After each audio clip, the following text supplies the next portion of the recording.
অনেকগুলো গাছ।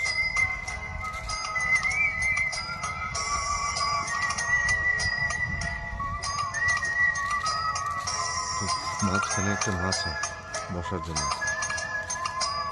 ভাইসা বসেন। গাছের মাঝখানে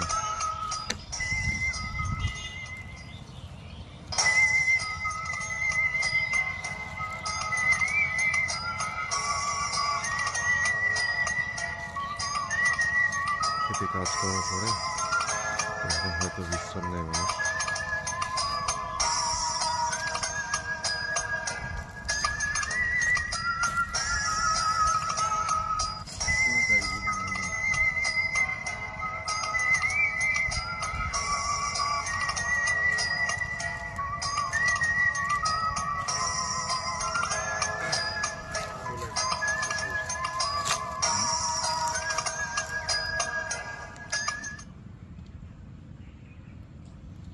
বরজ পানের বর বলা হয় গ্রামের মধ্যে। চারদিকে সরিষার ক্ষেত, মাঝখানে এটা। তো এখানে ঢোকা নিষেধ, চোর চুরি করে নিয়ে যায়।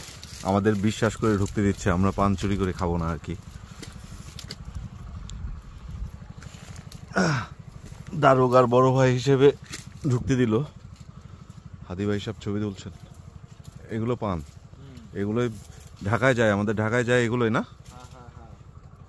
এগুলাই ঢাকা যায়। আচ্ছা, এখানে রাত্রে 5টার দিকে 4টার দিকে বেচা কিনে হয় এগুলো। হ্যাঁ, এই পানি আমরা আরেক ধরনের পান আছে না, যারা গাছে পেঁচাই দিলে গাছের মধ্যে। হ্যাঁ, গাছ পান, ওটা গাছ। ওইটার আবার তোমাদের নাই? ওইটা ফলন তেমন জুতেন না, না ফলন কম হয়। তোমার অনেক বড় এরিয়া নিয়ে এটা করা। বড় পানের তোমার যে প্রতিদিনের বিক্রি কেমন? এটা মনে করেন যে সপ্তাহে সপ্তাহে তুলে পাবো, আর না একবারে মাস শেষে প্রত্যেক দিন 1 না 3-4 দিন তুলে